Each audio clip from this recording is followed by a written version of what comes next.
a small-scale crop farm. He is a lecturer for the Faculty of Architecture and the Built Environment at Lim Kong Kweng University in Malaysia, Botswana, and Lesotho with 5 years of experience. He holds a BSc degree in architecture and an MBA in project management. That's quite, an introduction there, Mr. Monyamane. Welcome to the American Corner, and thank you for joining us today. Thank you very much for that introduction. Sometimes I feel like I don't deserve it, but Imposter syndrome, Yana. No, you've done a great job. It is what it is. Yeah, thank you very much for the introduction, and thank you for welcoming me to the American Corner, whereby we're discussing issues about agriculture for this week. Thank you. Absolutely. Now, without wasting any time, may you please tell us about your educational experiences and what inspired you and Mmema Tshediso Monyamane to start a farm?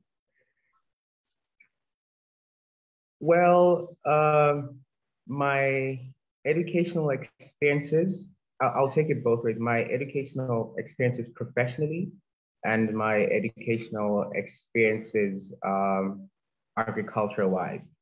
I'll start with agriculture. My educational experiences were pretty not formal because I started off at a very early age. I think I was around 5 years old, whereby I was brought up in a family of farming individuals, which mainly was my grandmother. We took that from my grandmother. I got introduced into it, whereby, when you were a little boy, then you have like this small plot somewhere at the corner of the yard. Of the yard. Then you're given these tools and the small responsibilities, but at the end of the day, you're told that if you don't produce anything, you're not going to eat in the house.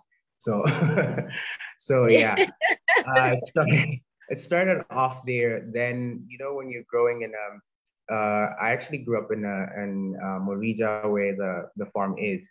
That was my grandmother's place before we actually moved there. Then when you're a boy, then in the village, then you have other guys that are passing by, going to the fields, they're playing. Then you don't have those opportunities because most of the time you're just like in the yard, you're doing your gardening and doing, and boys at that time be like, you guys, you're always working, you don't have time to rest, you don't have time to play, you don't have time.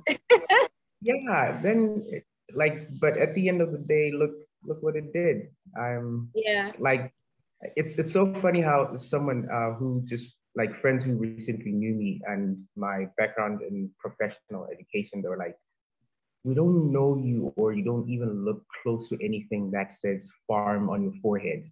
I'm like, if I pull up my CV in agriculture, I'd probably count like 20-something years back. So I have like experience of like 20-something years in agriculture. Whereby in my formal education, it started off in 2010, whereby I went to Lim Kong Kweng University.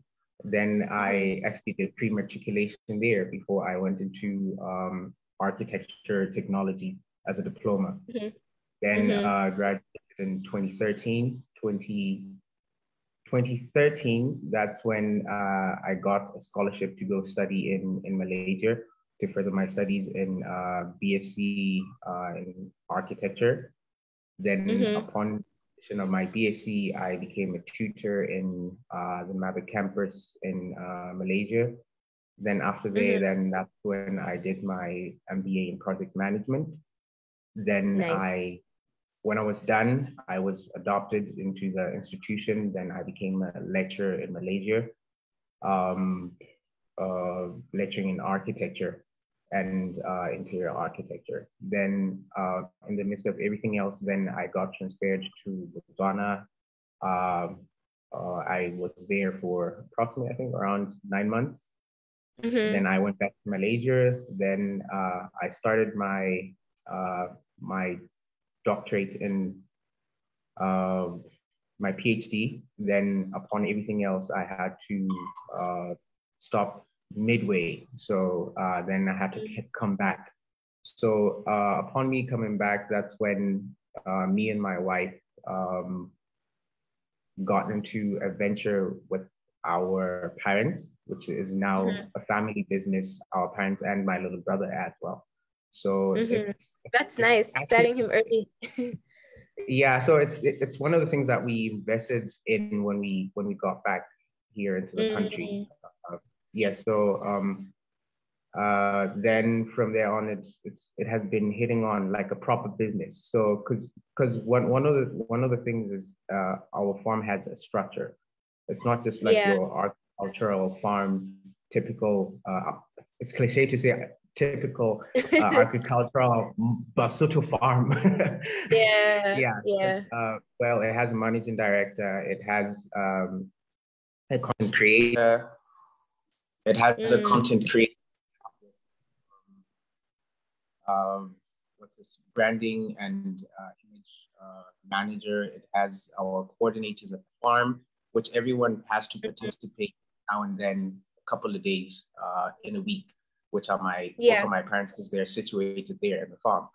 So I think that's just about it.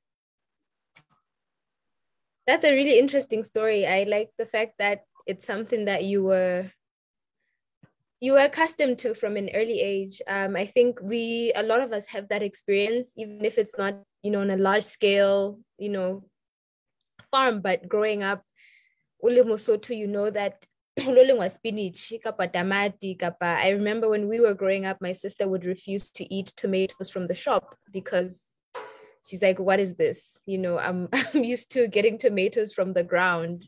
So I really like that your personal experiences have contributed to you and your family deciding to actually commercialize this aspect of our daily lives as Basotho. So why was it important for you to start your agricultural business in crop farming instead of waiting until you were much older?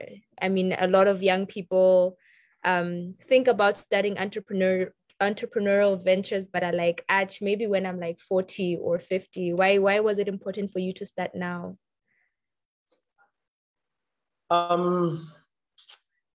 Well, I would say, funny enough, the thing is, immediately when I came back, I was like, why didn't I actually study agriculture? Like it just hit me then, because I would be by now be very, very far. But I'm like, I don't think I would have the project managerial skills that I have right now, or the agricultural or the architectural, because architecture is still part of the built environment. It has to do with the environment. So there's certain disciplines and skills that you would acquire as an arsenal to put into the agriculture that you would be doing. So I think apart from that, it's just a love. It's just a love of agriculture, because for you to do agriculture from a very young age at 5 years old, it's very easy for you to go straight into to fall into agriculture, because it's what you know. Agriculture is not, I'm sorry to say this, it's not for everyone. You understand? Everyone can love art, because agriculture is basically the study of the culture of crops and animals, in a sense. So if you don't understand or love the culture, it's a culture. So for you to actually understand the culture is for you to go through the process. That's why most people will be like, why aren't young youth actually going to agriculture? Because agriculture does this and this, but we tend to forget that it has a culture part. You understand, right? So if you miss out on the culture part and try to start right now, because if let me say you're around my age at this point in time, all you're looking for right now is possibly income. And for let's say the farm started like in one and a half years, like operational properly, 1.5. And trust me, I would tell you that someone would already be looking for profits by then, and it's not going to happen. Proper profits are possibly going to come up in 3 years or so, in a sense. So that takes consistency and patience. So if we are and a commitment to the actual, yeah. So this means that if you're around the age whereby you're looking for steady income and stuff like that, it's already going to be a problem. That makes a lot of sense. Be a problem. So that's why most youth are not. They love agriculture, but if you want to step foot into agriculture right now, just have the patience and the consistency. So that's what I'm saying. For me, it was pretty much easier for me to fall back into agriculture. And who would you say has been your biggest motivation and inspiration in your journey? And what type of support have you received thus far? I know you spoke about the support from your family, from both your wife and yours family. And outside of that, your family structure, who has been your motivation, inspiration, and who has been, it can be institutions that have, supported you in this journey. Okay. First things first, I'll always say my number one motivation has always been my grandmother. Like without a doubt, it has always been my grandmother, because I think that's solely the first person who introduced me into agriculture with love. And when I say I love plants, I love plants. It's not just about agriculture. I really love plants, because like, for example, in my apartment, I have around close to 20 something species of plants in my house. Sheesh. So that already says something in its nature. Yeah. And parents, sure. So yeah, like my grandma will keep all these seeds, and whenever you visit, then she'll give you a bag, then say, go plant this, and see what happens and stuff like that. So apart from that, without us investing into the company, we had sponsorships from SADP. SADP is playing part with the Ministry of Agriculture and the World Bank. So we had to apply. Then we failed the first time, funny enough. Then we applied the second time. Then that is when we actually made it through actually the last people to actually go into that program with SADP. And then after doing that, we had to invest ourselves. So the whole structures were made. Right now we're looking into 60 by 30 meters shade net that is in the backyard. Because yes, my grandma's backyard was pretty big, but we had to buy into the neighbor's yard again. Then we had to extend. So that's when we started the structure, digging trenches and stuff like that.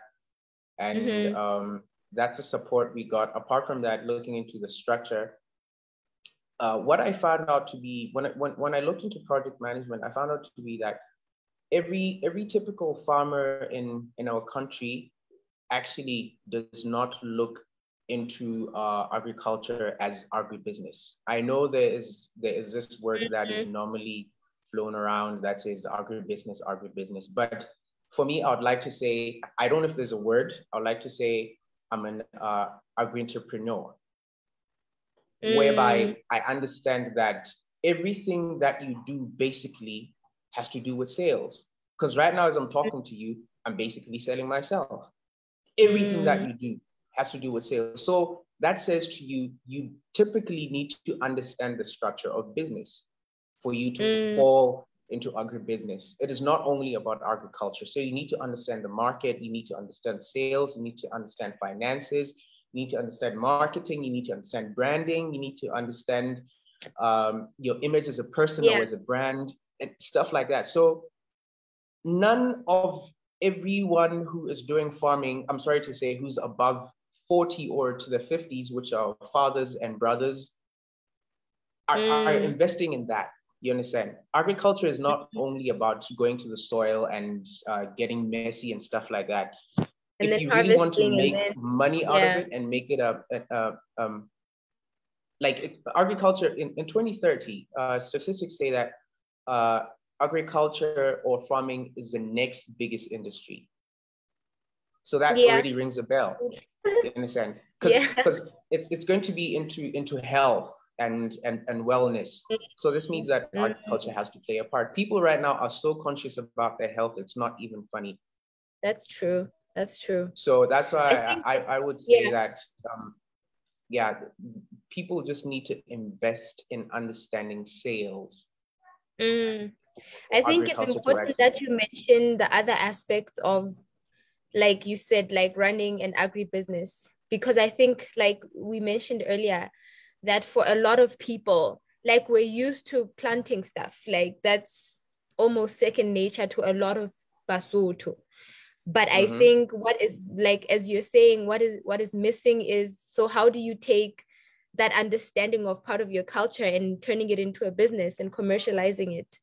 And I think that, you know, it's an important thing that you started this as a young person who understands the different dynamics of running a business, the branding, the marketing, the sales aspect of it, and how, you know, that's a value in itself that young people can provide to the older generation. Because I think the older generation just thinks, okay, hi, these kids don't want to farm.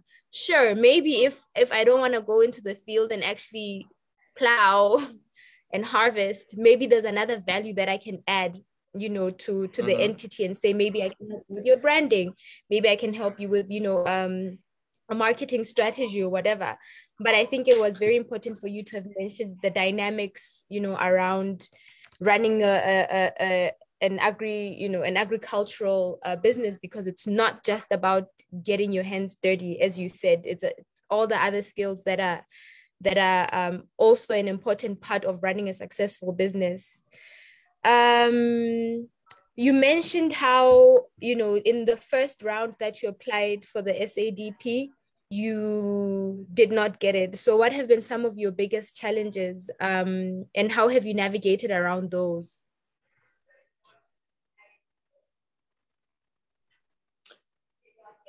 Well, I would say that challenges that I came across are, you find that if materials are one, I'll start with materials in the country to actually come up with a proper agricultural business, and let me say, like the systems of farming or irrigational systems and stuff like that, there were a bit of a challenge. That is one. I'll get into detail as I go forward. The other one is basically the market and going into the market. That's number two. Number three is basically, it's very hard when you try to go into very natural agriculture.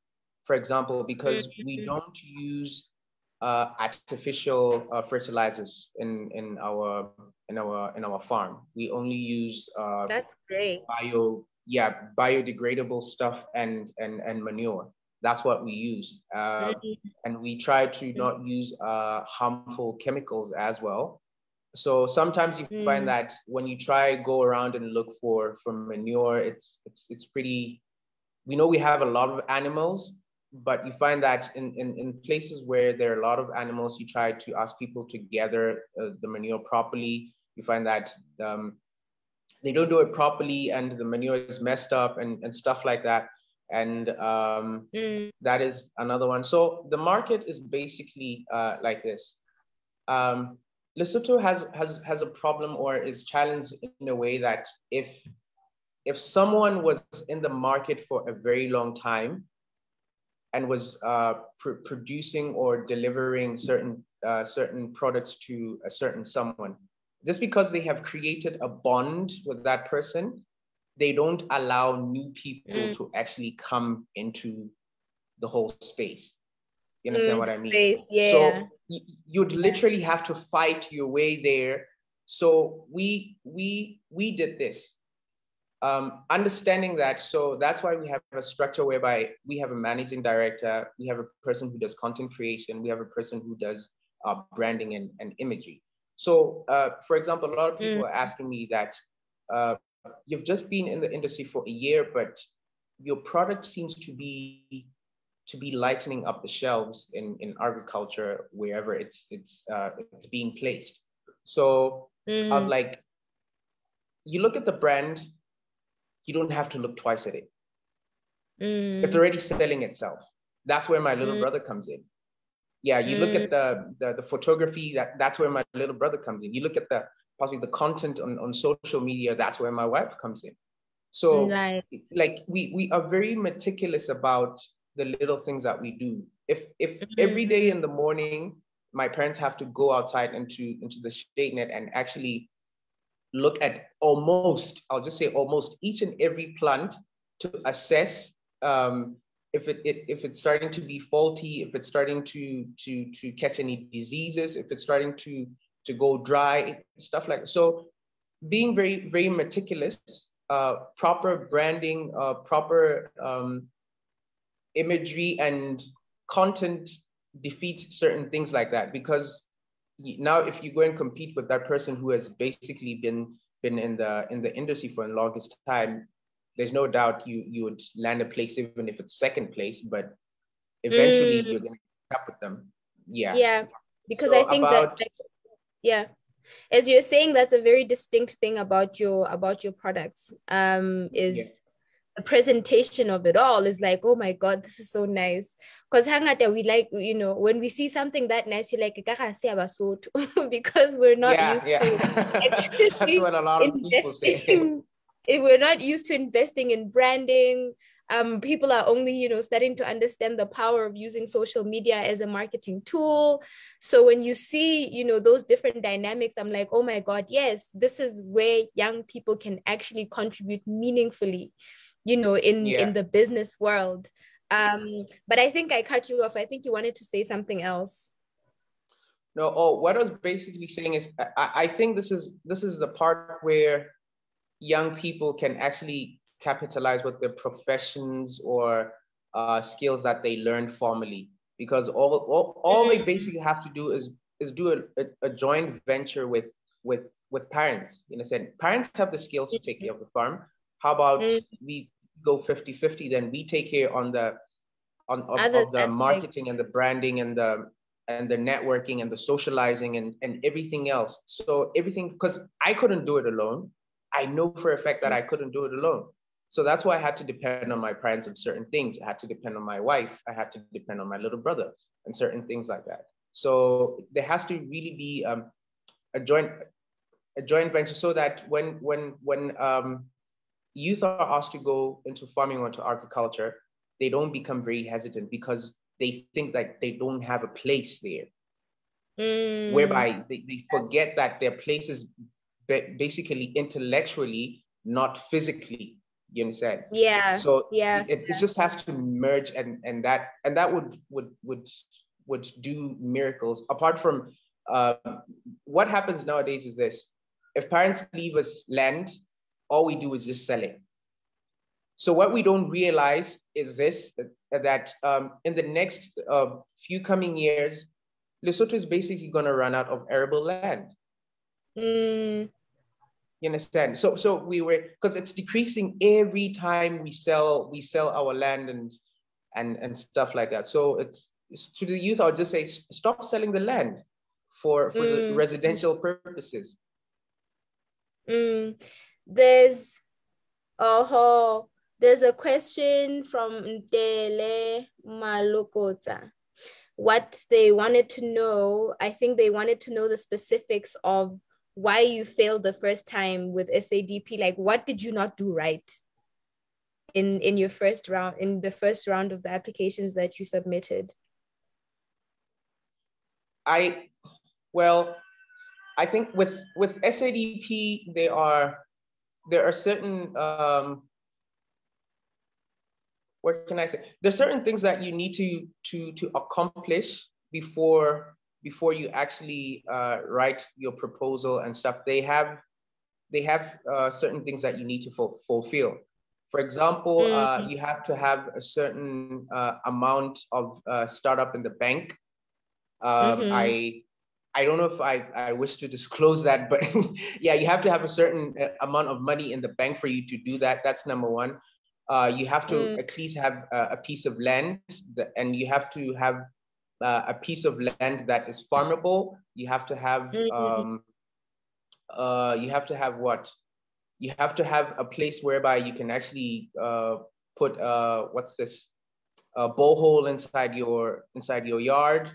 Those are just the physical part before you get into a lot of English and typing the proposal and and stuff like that. So honestly, for me, we ticked all the boxes, but I'll just say, I think personally what we failed in is documentation. The documentation was not complete. So we missed out on a few documentations that they told us, okay, go finish up these documentations, then try again. Then we tried again. Because I'm sure if we failed, they would just tell us, nah. But if it's documentation, just come back. I think again. that's also important, because when we start, and I mean, I like the fact that we keep going to how we've internalized the way we do business as Basotho, to even saying we eza Basotho, right? So when you start a business or you run a business, you're not documenting, all the inputs you're buying. You're not documenting, the daily tasks.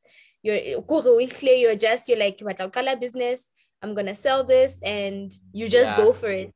But if you're looking for grants, if you're looking for investors, if you're looking for, just people to support your business, especially financially, it becomes important for you to have, an airtight business plan. It becomes important for you even sometimes to have lawyers, to articulate shares and all these complicated things that we don't think about when we want to start a business. In my head, I just think this is what I want to sell, so I'm going to go ahead and start selling. So I think that's it was a very good question. And sorry, to add up on that, here's another thing that I think the youth in our country need to understand about investors and sponsors. It's very hard for investors or sponsors to sponsor things that haven't been activated yet. Activated meaning that, have you failed or have you tried?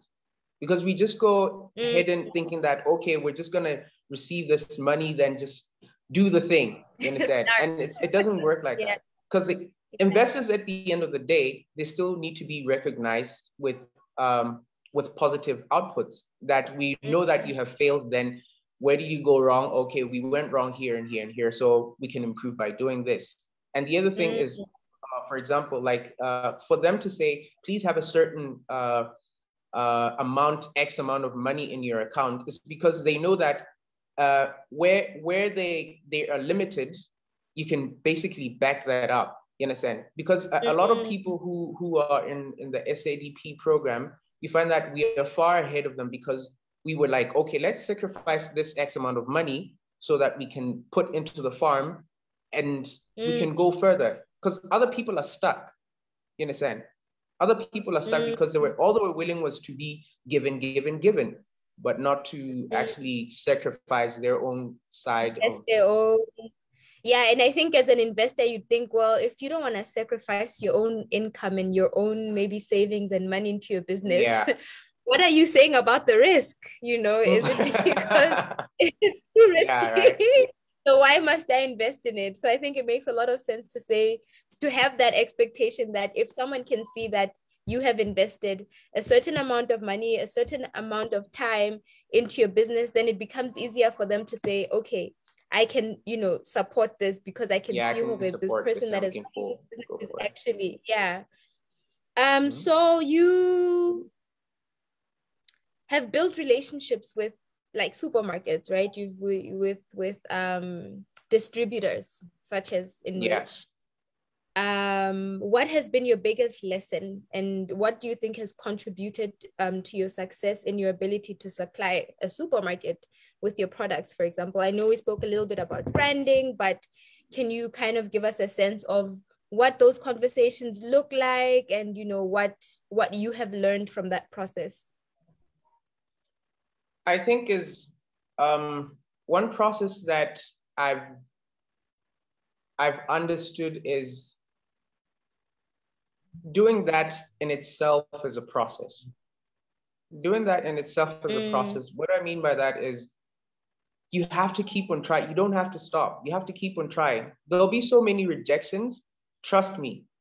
There'll be so many. It looks fly and good now that they're in the shelves, but I had to fight, you understand, for them to get there. I had to be in a competition with people for it to get there. You understand? For example, most of the times, let me say, we have actually took our products to not only enrich. We participated with Pick and Pay, and right now we're about to participate with ShopRite in Mafeking starting next week. We're going to start supplying them with our products starting next week. And it has been a process, that one, let me say, Mafeking, it has been a process of over 2 months now. You understand, right? So if you're just saying, I'm just going to go there once. Getting to the final, yes. Yeah, I'm just going to go there once, then I'll see. Because you always have to keep on going there, seeing what are these people running out of, and what are these people actually looking for, the quality and stuff like that, because you have to take your products to the lab to be tested. Sometimes if the tests don't come out good, then you have to fix some stuff, then things like that, you understand? So for example, with Enrich, you find that if you don't do calls like each and every week, okay, how many stuff are still in the shelves? How many do you need? Follow-ups and stuff like that. So if you don't do that, you find that someone else might slip in and be like, okay, I have this and this and this. I see you're about to run out. So how many do you need? Then when you go to Enrich the next day, you're like, I thought I was working with you guys, but but it doesn't work that way. Yeah. So you always have to be, remember I talked about consistency and patience and a lot of follow-up, by the way. Yeah. So that's makes what a lot of sense. Sorry? No, I was saying that makes a lot of sense, that you don't just sit and wait for Enrich to call you and say, okay, our shelves are empty because you need to distribute your product. I know that there's a proverb that says good things come to those who wait, but not in agriculture. You don't wait. You don't wait for no one. Yeah. So on a more national level, what do you think the role of the government and the private sector can be in supporting agricultural businesses that are founded by young people? And how far do you think they are in attaining, your desired level of contribution? Okay, we were talking about SADP. I'd say SADP is in partnership with the government because it's in partnership with the Ministry of Agriculture. So what I would say is the government needs to understand that agriculture is evolving. You understand? Agriculture is evolving, and if we do not evolve and go into technology, if we do not involve and make, let me say, possibly, this is something I would propose, short courses into agriculture. We know that, for example, Timon has been running their agriculture school for the longest time in the country. Now has agriculture courses, I'm sure, but there's so many agricultural stuff that go into agriculture. For example, why don't we have agricultural finance? Why don't we have agricultural technology? You understand? Why don't we have certain things like that are looking into the future? So I think even though they're giving sponsors to people, they should be aware that if they don't improve the knowledge or the understanding of moving forward, this is going to be a dead end soon. Yeah. I think it's interesting that you say that, because on Mondays we share what we call AC MOOC Mondays. So we basically just share online courses that we find on Coursera, or we have courses that are specifically curated by Yali, which is one of our partners. And and agriculture is like the most popular. Like each and every single time we have agriculture week and we share, an online course either from Coursera or Yali that's on agriculture, it gets the most engagements, the most shares, I think it was only this week where it kind of dipped a little bit, but that was the typical trend, that's the type of content people are willing to see. And yeah.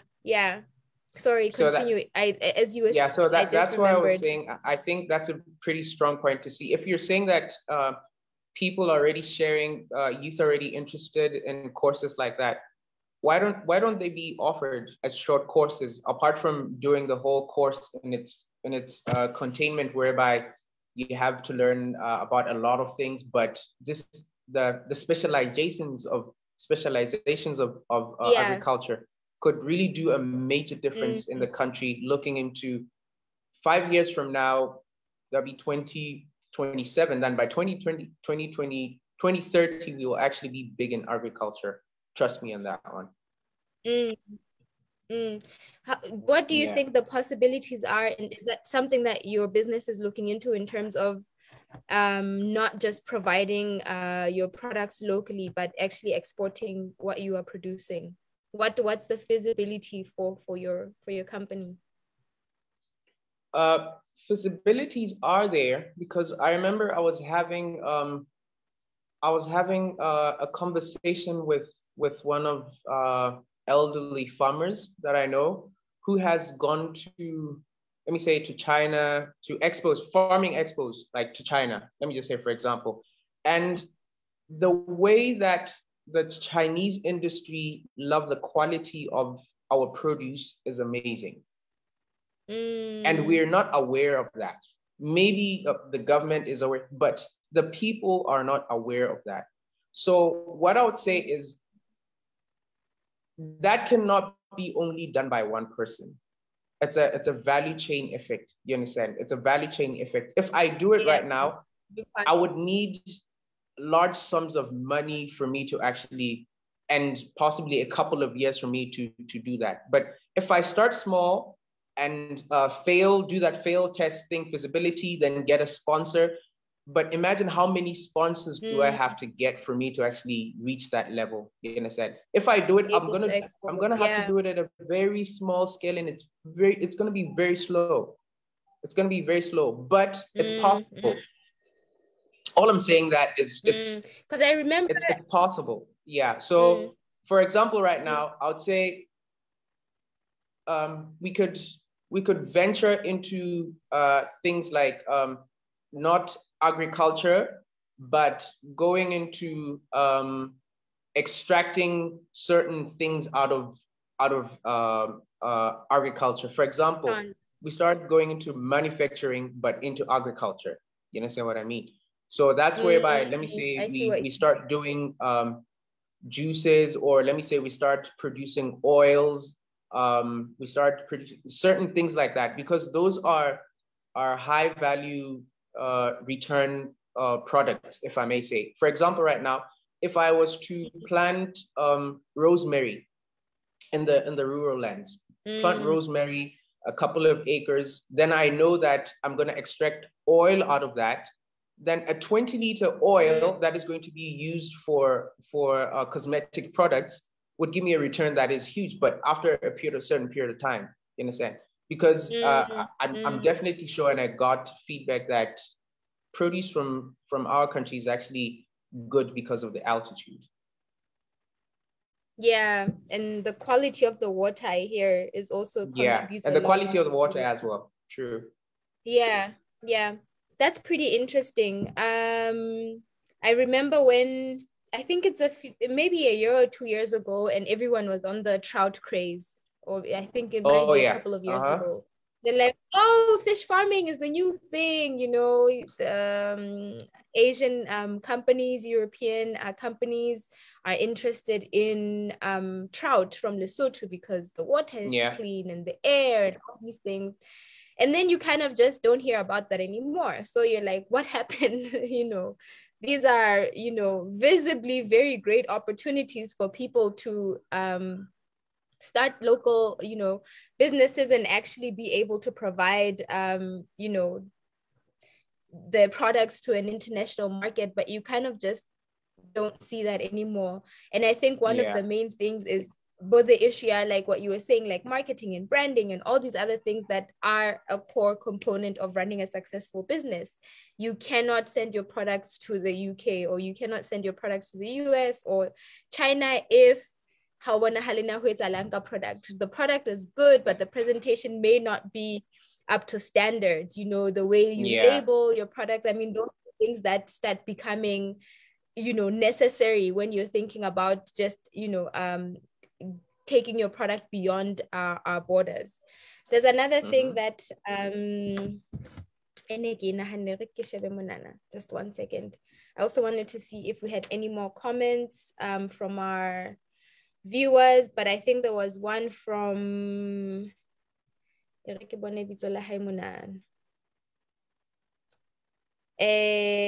sorry, I went on the post instead of the video. But I think people are particularly impressed with the branding aspect of your business. So Mulifimo Happy is asking, how do you see sustainability of commercial agriculture for Basotho addressing issues such as climate change? Are you able to ensure the whole business to cover any natural shock events? Okay, I think when it comes to certain, pardon? No, I was gonna say, I think that's a brilliant question to ask, because with climate change, like the time might change, or the seasons might change a little bit. How have you sort of navigated your business or prepared your business to be able to be adaptive to those climate change issues? I think when it comes to climate change, it's something that has been solved, not entirely, but to a certain percentage. And that is the method that we're using. Right now, like I said, we're growing our crops inside a shade net of around 60 by 30 meters, in a sense. In its own, that is already an ecosystem that reduces climate change climate change dynamics that would affect the crops. So for example, we have less insects, we have less sun hitting the crops. Even if there's rain, it can contain the moisture for a certain period of time. Even if there's let me say, even if there's frost bites, it cannot actually hinder or stop the process of it. Was maybe the growing of the plants would actually be like the growing time period would actually be slower because it's winter. But if you have certain things like tunnels are made out of plastic, and that in its own creates its own humidity inside the inside the tunnel for the crops, because we know that humid plays a lot of part inside the sustainability of crops in relation to climate change. So that's what I'm saying. The future right now in climate change is just trying to protect the plants as much as possible. Apart from that, we will be going into the sustainability of the company. We'll be going to things like hydroponic farming, whereby you know that you don't have, even if there's like the worst drought, but you can still get the best crops. Yeah. You guys are doing some intelligent farming there. Thank you. Yeah. Really, really smart stuff. Because I was about to ask Corina, so what technologies have you incorporated in running your business, and have you found it necessary to use technological solutions even in agriculture? So this doesn't have to necessarily be in the actual plants, but it may be in the day-to-day running of your business.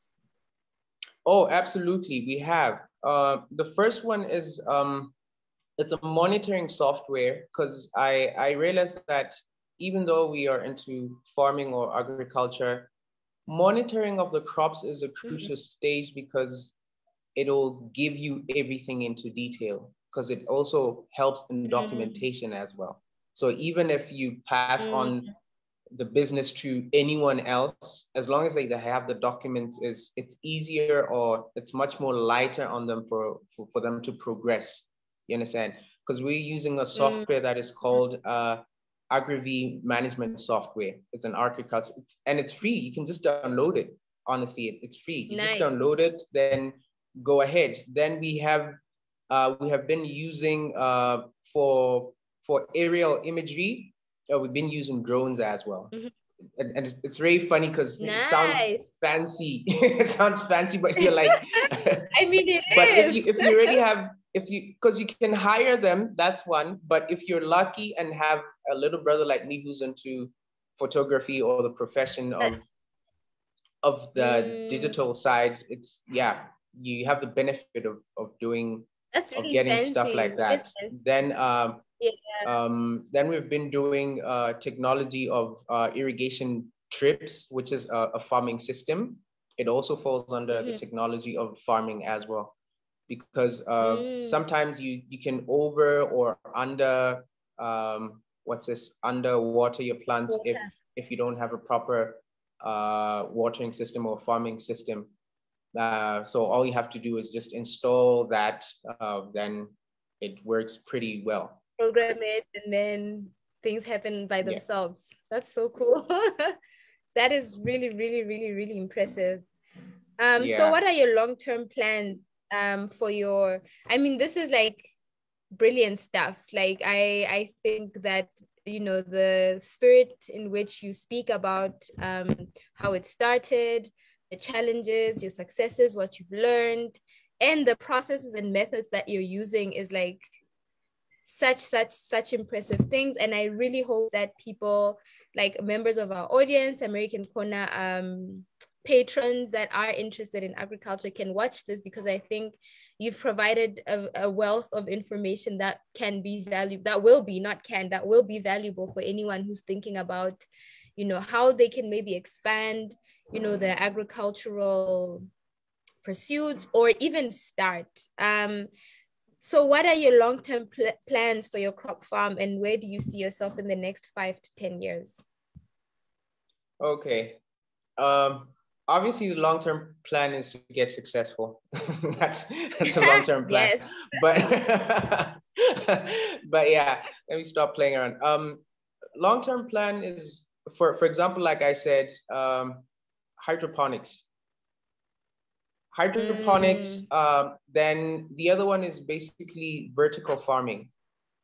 Vertical farming, why I'm saying vertical farming is this, is there isn't, if it is not every young person who is, how can I say this, whose family owns farms or land.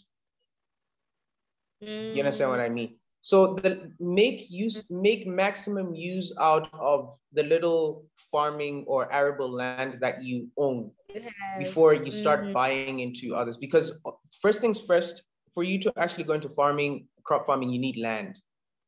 So try to utilize the land. So that's what I'm saying. True. Yeah, try vertical farming. You understand? Because for now, what we want to do is, now that we've seen that we're successful, we need to increase the area in which that we produce. Understand? Sometimes you can hire land. People, I think youth need to know that. Some know that you can hire land, but sometimes you find that There's certain things, if you hire land, you can't go full in, because you're like, at some point in time, hey, Basotho sometime. When you say you write a contract with your parents, then the parents pass, then there's no more contract. Then you're like, I've been working with these people for a very long time. Like, we don't know you. Then, certain things like that. And you have invested so much with the equipment and with fertilizing the soil and certain things like that. So, yeah, stuff like, and manufacturing as well. We want to really go into manufacturing, because for example, I was about to say something. No, I was about to get in trouble with my wife. Anyway, no, because it's an idea that she had. So I was about to put it out there, and someone would have had it by now. Thank God. Anyway, go into. I'm just gonna say go into manufacturing. Okay, yeah, going into manufacturing. Yeah. Yeah, because I think that's another thing that you mentioned that we often talk about in terms of raw materials, and when we're talking about exporting products to different countries, is that in as much as that does benefit Basotho, whether it's in wool and mohair, whether it's in crop farming, whether it's in animal husbandry or whatever, the issue is that water, you send gallons of water to SA, and then they come back bottled, and you're buying it at a cost that's more than what you sold it for. That's sad, so much right? Yeah. So I think painful. The manufacturing thing is a very important part of this conversation, because how do you derive the maximum value of the raw commodities that we have? We have to ensure that we build factories that can actually process these raw materials and turn them into finished goods, because then we'll derive the most benefit. Why can't, like you were saying, why can't we send oils to Europe and to Asia and to the US? It cannot be just about the raw material South Africa. Fela bese leno le tlile le sotho monana le tshetswe ka hara dintho tsane tse silver ke tsena di bitswang. But I think it's a very, very important aspect. And I know at the rate at which you guys are going, and the conviction and the commitment that you have made, I have no doubt that you guys will be leading us in that conversation as well, in terms of manufacturing your own products. Before we conclude, I wanted to find out if there's anything else that you wanted to share with our viewers, and maybe check if there were any additional questions in the comments section on our Facebook page. Okay, what I would like to say is, I'm glad and I'm happy that the youth are actually, there's a lot of awakeness, you understand? People are starting to be woke. Like, for example, if you see the platform that I think it's Null Innovation Hub, and you look like every single week, people are starting to process, you understand? They're starting to go into manufacturing, and they're doing it in a very professional manner. Apart from just saying, oh, I have this, then it's no more. You understand what I mean? If people are starting to get woke, and I like what is happening with the youth. And I would say one of the things that we're talking about is I wish the government could see into that. And I saw that stuff like what's this? LNDC was offering sponsors to a couple of people, millions to sponsors for people to actually pitch in and do actually great stuff. So I would say start, in a sense. Start. If you don't start, you wouldn't know. I know it's very cliche, but if you don't start, you wouldn't know. True. If you're doing it right or you're doing it wrong. Someone who says this basically understand because they have failed or they have made it or they're failing within the process or but just start. That's all I can say. It only takes someone to start, and make sure when you start, you complete what you started. Don't just start. Make sure that when you start, consistency. A lot of people stop somewhere along the way, and then you never know if their dream would have actually materialized or not, because now you've stopped. Yeah, that makes a lot of sense. I feel like anyone watching this should really be encouraged. I feel like every time people talk about, our country lacks this, and I'm like, at the end of the day, like, Basotho who maybe study abroad, come back home and they have access to land. That's not something that you can easily attain if you live in a foreign country, for example. And I think that's a privilege that we take for granted, that, most people live in homes that are not rented, especially when you go to, other districts outside of Maseru. People have actual homes, they have access to land, but I don't know what it is, but the idea that, Basotho are so poor, and I'm like, if you have land, you're not poor, because you can, like, how are you calling yourself poor when you have land? Like, part of the statement is correct. If you don't have land, you are not poor, but if you have land and don't know what to do with it, you are poor. Yeah, but I feel like the narrative needs to change in terms of making people aware that land is value. Like, it has value, and now you need to actually figure out how you're going to derive more value from it, because know where the value of that land is.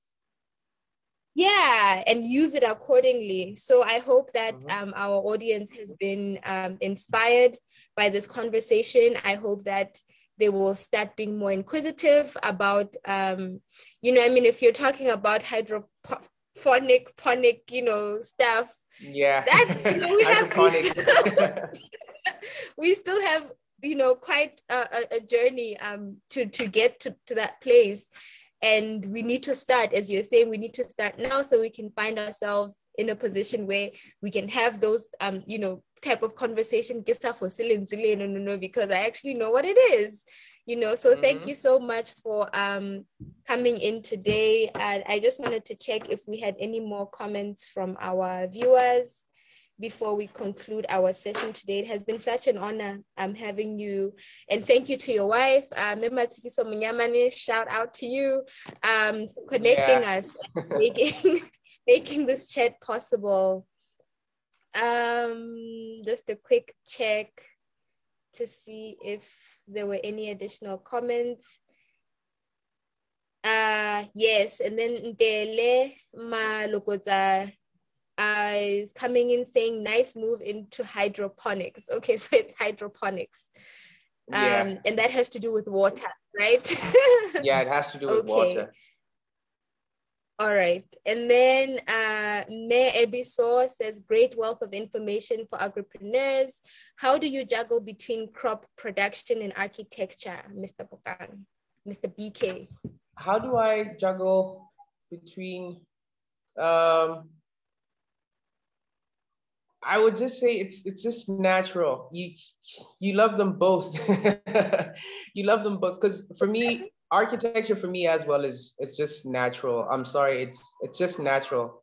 Ever since I fell in love with it, I've just been, like, by God's grace, I've always just been doing good in a sense. Yeah, I'm just doing good in my studies, and I really love architecture. So that's what I'm saying. I'm gonna repeat this again. I wouldn't do it alone.